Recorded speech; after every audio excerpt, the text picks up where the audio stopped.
మనం ఏంటంటే చనిపోయినప్పుడు ఆ దీపాన్ని తల దగ్గర అంటే ఆత్మ వెళ్ళిపోయిందన్న దానికి, ఆత్మ జ్యోతి వెళ్ళిపోయిందన్న దానికి ఆ శవం తల దగ్గర జ్యోతి పెడుతున్నాం. ఎందుకు? యాక్చువల్‌గా ఇప్పుడు వెలిగించాలి ఆత్మ జ్యోతిని. ఎలా వెలిగించాలి? ఈ భగవద్గీత అన్న జ్ఞానాన్ని తెలుసుకొని ఇప్పుడు ఆ జ్యోతిని వెలిగించాలి.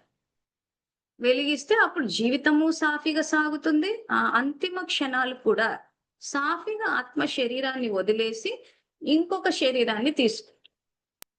అంటే it's a very smooth process. మనకు అవగాహన లేకపోవడం వల్ల ఆ భయం అన్నది వచ్చేస్తుంది. ఆ భయం అన్నది వచ్చేసి ఏమైపోతదో, ఎక్కడికి వెళ్ళిపోతామో, నేనేమైపోతాను, నా వాళ్ళు ఏమైపోతారో అని చెప్పి గడిచిపోయిన గతము, భవిష్యత్తు, పరచింతన వీటితోటి ఏమైపోతుందంటే జీవితం యొక్క సంతోషాన్ని అంటే వర్తమానాన్ని అనుభవించలేకపోతుంది.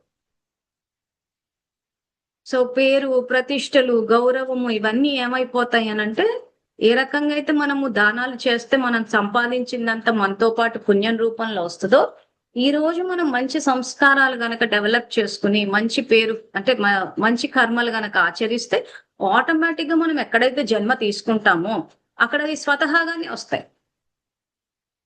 కొంతమంది పుట్టడమే గొప్ప ఇళ్ళలో పుడుతూ ఉంటారు. సో, ఆ ఇళ్ళలో డబ్బుంటుంది. ఆ ఇళ్ళలో పుట్టినందుకు చిన్నప్పటి నుంచి పేరు ప్రఖ్యాతులొచ్చేస్తాయి. ఎందుకొస్తాయంటే, అంతకన్నా ముందు ఆత్మ పుణ్యం చేసుకుంది.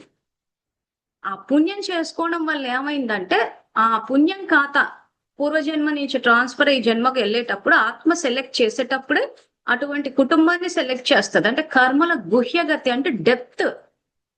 భగవంతుడు భగవంతుని చట్టాలు ఆ రకంగానే పనిచేస్తాయి. మనం ఏది చేసుకోకుండా పైనుంచి ఊడిపడదు.